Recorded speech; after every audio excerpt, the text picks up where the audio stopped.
Load library. Nah, memuat package yang diperlukan untuk analisis data, clustering, dan visualisasi. Yang kedua, membaca data. Membaca data Excel yang berisi persentase perokok menurut provinsi. Yang ketiga ada pre-processing data, menghapus baris Indonesia, karena itu adalah data agregat nasional, bukan data provinsi individual. Yang keempat itu Key-Means clustering, memastikan hasil yang sama setiap kali di run, melakukan clustering dengan 3 cluster, menjalankan algoritma 25 kali dengan centroid awal berbeda, memilih hasil yang terbaik. Yang kelima, menambahkan hasil clustering, menambahkan kolom cluster ke dataset yang berisi informasi kelompok setiap provinsi 1, 2, dan 3. Yang keenam ada analisis deskriptif, membuat ringkasan statistik untuk setiap cluster, beberapa banyak provinsi di Yang keenam yaitu analisis deskriptif, membuat ringkasan statistik untuk setiap cluster. Yang pertama, berapa banyak provinsi di setiap cluster. Yang kedua, persentase provinsi per cluster. Yang ketiga, rata-rata persentase merokok per cluster. Yang ketujuh yaitu memvisualisasi cluster plot, membuat plot titik di mana sumbu X, nama provinsi, diurutkan berdasarkan persentase, lalu sumbu Y, persentase merokok, warna itu untuk cluster 1, 2, dan 3, label untuk menampilkan angka persentase di atas titik. Yang kedelapan yaitu visualisasi box plot, membuat box plot untuk melihat distribusi data setiap cluster. Nah, box itu menunjukkan kuartil 1, median, dan kuartil 3. Jitter plot menampilkan data poin individual, berguna untuk melihat sebaran dan outlier. Yang kesembilan yaitu output detail provinsi, menampilkan daftar provinsi beserta presentase merokoknya untuk setiap cluster. Nah, yang terakhir yaitu ringkasan statistik lengkap, membuat ringkasan statistik lengkap termasuk jumlah provinsi, persentase, rata-rata, standar deviasi, dan nilai terendah atau tertinggi. Pengelompokan provinsi di Indonesia tahun 2024 berdasarkan presentase penduduk berumur 15 tahun yang merokok tembakau menggunakan Key-Means clustering. Identitasnya saya sendiri, Lina Ramadhani, dengan NPM 2410 6310 530, kelas 3A. Kata kuncinya Key-Means clustering, prevalensi merokok, analisis clustering, kesehatan masyarakat, dan provinsi Indonesia. Nah, di sini ada latar belakang. Latar belakangnya yaitu data presentase penduduk usia 15 tahun ke atas yang merokok tembakau dalam sebulan terakhir menurut provinsi tahun 2024 menunjukkan perbedaan yang cukup besar di antara daerah-daerah, mulai dari 19,22% hingga 33,84%. Perbedaan ini menunjukkan bahwa kebijakan pengendalian rokok yang sama untuk semua provinsi tidak cukup relatif. Diperlukan pendekatan yang lebih spesifik dengan membagi provinsi berdasarkan tingkat prevalensi merokok mereka, agar tindakan pencegahan kesehatan dapat lebih tepat dan efektif.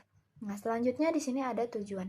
Nah, tujuan penelitian ini yang pertama mengenali pola sebaran angka perokok di berbagai provinsi Indonesia. Yang kedua, mengelompokkan 38 provinsi ke dalam kelompok-kelompok yang memiliki karakteristik yang serupa berdasarkan persentase penduduk yang merokok menggunakan metode Key-Means clustering. Nah, selanjutnya memberikan dasar perbandingan wilayah untuk menyusun kebijakan pengendalian rokok yang tepat sasaran. Nah, di sini ada metode.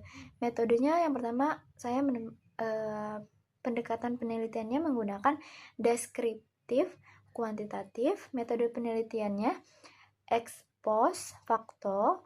Lalu variabel penelitiannya saya menggunakan presentase perokok. Skala pengukurannya rasio, dan keterangannya presentase penduduk 15 tahun ke atas yang merokok tembakau selama sebulan terakhir di 2024. Nah, teknik pengumpulan datanya data sekunder didapatkan dari Badan Pusat Statistik atau BPS tahun 2024 yang berisi presentase penduduk berusia 15 tahun ke atas yang merokok tembakau dalam waktu 1 bulan terakhir. Tercatat provinsi data ini mencakup seluruh 38 provinsi di Indonesia beserta presentase masing-masing provinsi terkait kebiasaan merokok. Nah, di sini ada link data presentase dari Badan Pusat Statistik Indonesia. Lalu teknik analisis datanya saya menggunakan metode machine learning. Teknik datanya saya menggunakan metode machine learning, unsupervised learning berupa K-means clustering. Nah, di sini ada rumus matematisnya.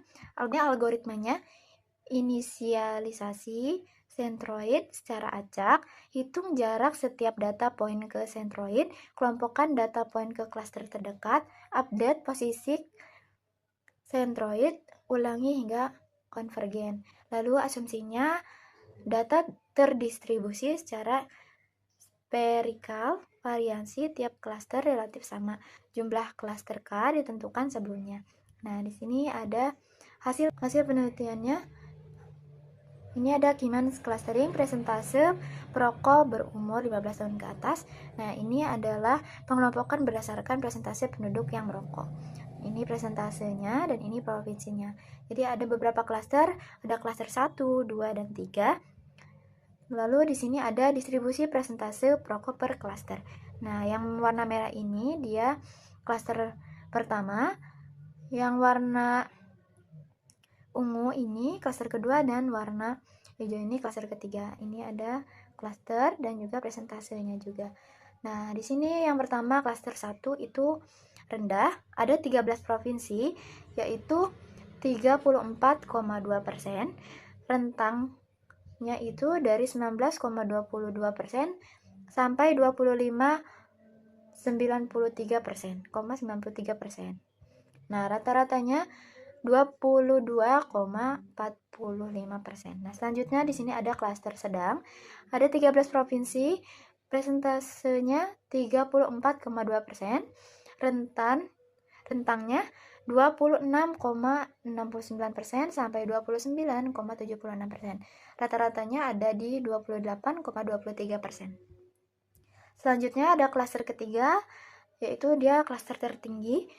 Ada 12 provinsi, presentasenya 31,6%, rentang 31,1% sampai 33,84%. Rata-ratanya 32,28%.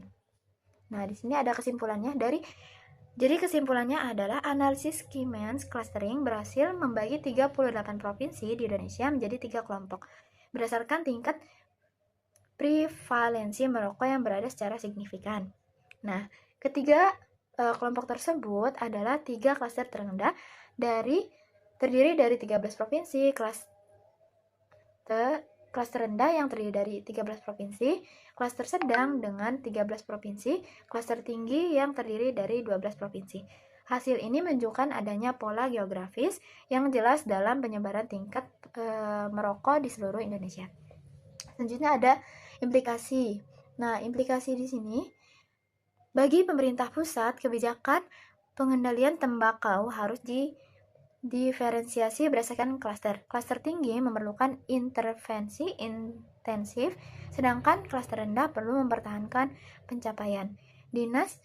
Bagi Dinas Kesehatan Provinsi, program edukasi dan intervensi kesehatan harus disesuaikan dengan karakteristik klaster masing-masing provinsi. Bagi LSM Kesehatan, fokus program pada provinsi-provinsi di klaster tinggi yang membutuhkan perhatian khusus dalam pengendalian tembakau. Nah, sekian penjelasan dari saya. Mohon maaf apabila ada kekurangan. Wassalamualaikum warahmatullahi wabarakatuh.